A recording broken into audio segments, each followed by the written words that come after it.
There's someone you know who just stopped. One day they were climbing. The next they'd traded the big house for a smaller one, the new car for an older one, the 60-hour weeks for something quieter. No breakdown. No dramatic resignation email forwarded around the office. They didn't rage quit. They just stepped off the ladder like it was the most natural thing in the world. And now they seem weirdly, almost annoyingly, at peace. Everyone else is still climbing. This person is not. And the strange part isn't that they left. The strange part is that something inside their head appears to be wired differently from everyone still gripping the next rung. That difference is real, it's measurable, and it starts in a place you'd never expect. Let's start with why almost nobody steps off. Deep in the middle of your brain sits a circuit called the mesolimbic dopamine pathway. It runs from a cluster of neurons near your brainstem up into the reward centers that decide what feels good. And here's the thing it loves more than almost anything else. Status. Not money exactly, rank. Where you sit relative to the people around you. When you get promoted, when your title changes, when someone slightly senior finally asks for your opinion. That pathway lights up with the same chemistry that responds to food, sex, and winning. This isn't a metaphor. It's the same machinery. And there's a brutal logic to why. For most of human history, your position in the group wasn't about ego. It was about survival. Higher rank meant more food, more protection, better mates, a greater chance your children lived. The brain that obsesses over status is the brain that kept your ancestors alive. You inherited it. You're running it right now. So climbing feels good because your brain is treating a corner office like a full belly in a hard winter. But here's the cruel twist. In 1971, two psychologists, Philip Brickman and Donald Campbell, described something they called the hedonic treadmill.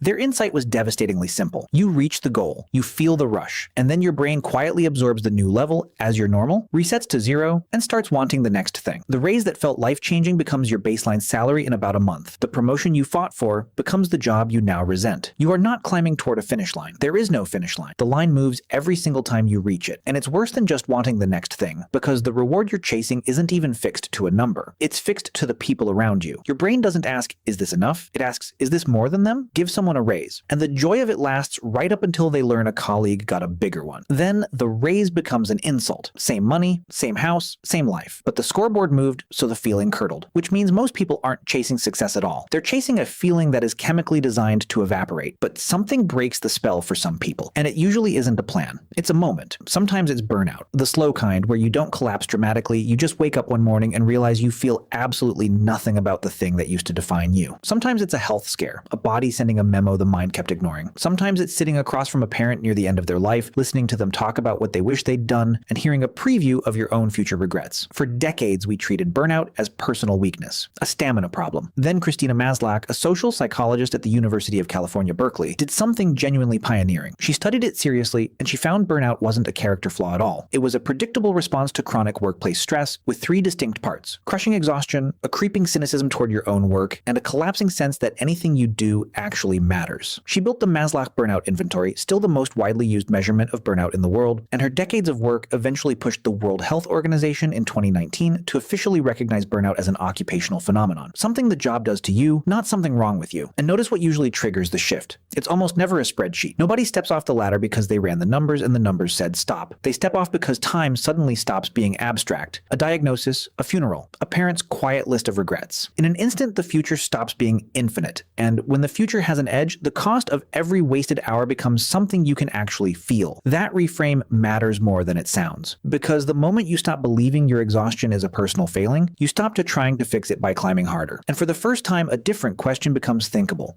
What if the ladder itself is the problem? Here's where it gets genuinely strange. Because the people who successfully step off tend to share a specific, measurable quirk in how their brains handle time. Imagine I offer you $100 right now, or $120 in a month. A lot of people grab the 100 instantly. The future money feels faint, blurry, almost fictional, like it belongs to some other person who isn't quite you. Economists call this delay discounting. It's how steeply you shrink the value of a reward simply because you have to wait for it. And most brains discount the future viciously. Tomorrow's payoff feels like a rumor. Today's feels like a fact. But in 2018, a researcher named William Hampton published a study in the journal Frontiers in Psychology, and the finding stops you cold. He looked at what actually predicts a person's income. Not age, not education, not gender, not race, not even height, which, weirdly, is a known predictor. He found that delay discounting predicted income better than all of them. Let that land. How real the future feels to you predicted your earnings more powerfully than how many years you spent in school. Because some people's brains treat a reward 12 months away as almost as vivid, almost as solid as one sitting on the table right now. The future isn't a rumor to them. It's a place they can already see themselves standing. And that's the hidden engine underneath the quiet escape. When your brain can genuinely feel a future version of you, the one with more time, more freedom, fewer hours sold, trading status today for that future stops feeling like sacrifice. It starts feeling like the obvious move. The person who quietly walked away didn't have more willpower than you. They just had a future that felt real enough to walk toward. But don't romanticize it. Stepping off costs something, and the price is steeper than the money. Start with identity. For years, the honest answer to "what do you do?" carried your whole sense of self inside it. The title, the company, the little flicker of recognition when people were impressed. Walk away from that, and you're not just losing income, you're losing an entire story you told about who you are. There's a strange grief in it that nobody warns you about. Then there's the money fear, and it's real. The savings buffer that looked comfortable on a spreadsheet feels terrifyingly thin at 3 in the morning. Every unexpected bill becomes a referendum on whether you made a catastrophic mistake. But the sharpest cost is the social one, and it's the one people least expect. When you tell others you downshifted, that you chose less, watch their faces. Some are genuinely happy for you, but a surprising number get uncomfortable, a little cold, almost offended, because your choice is a mirror. You quietly opting out forces everyone still climbing to ask a question they've spent years avoiding. Why am I still doing this? And people do not thank you for making them ask it. Your peace becomes an accusation you never actually made. There's a loneliness in it too. The people who understand what you did are rare, and the people who love you often worry the loudest. They're not being cruel, they genuinely fear you've thrown something away. And you have to make peace with the fact that a choice that feels like relief to you can look like a warning sign to everyone watching. So the escape isn't the hard part. The hard part is standing calmly inside a decision that quietly threatens everyone who didn't make it. And yet, on the other side of that discomfort, something unexpected tends to grow. 2 psychologists at the University of Rochester, Edward Deci and Richard Ryan, spent decades building what's called self-determination theory, one of the most robust, most tested ideas in all of psychology. And at its core is a distinction that quietly explains the whole thing. There are 2 kinds of motivation. Extrinsic motivation comes from outside. The bonus, the title, the applause, the approval you can see on someone else's face. Intrinsic motivation comes from inside. You do the thing because the thing itself is worth doing. And their research showed something that should be printed on office walls everywhere. When you pile on external rewards, you can actually smother the internal kind. Pay people to do what they loved, and they often love it less. For years, the person climbing the ladder was running almost entirely on external fuel. Status, salary, the scoreboard. And self-determination theory identifies exactly what that diet starves. 3 things every human needs to feel genuinely well. Autonomy, the sense you're steering your own life. Competence, the feeling you're good at something that matters. And relatedness, real connection to other people. The rat race is brilliant at dangling rewards and terrible at delivering those 3. And when someone steps off, at first it feels like loss, but slowly the external noise goes quiet. And underneath it, for the first time in years, they can hear what they actually want. The well-being that follows isn't the spike of a promotion, it's steadier than that, quieter. It doesn't reset to 0 next month. That's the part the treadmill could never give them. Not more. Enough. So think again about that person who quietly vanished from the climb. The smaller house, the older car, the unbothered calm that almost irritates you. It's tempting to file them under gave up, lost their edge, couldn't hack it. But that's the treadmill talking, the same voice that keeps resetting your finish line and calling the movement progress. What actually happened is quieter and stranger than giving up. Their brain simply started weighing time against status on a different scale. And once the future felt real,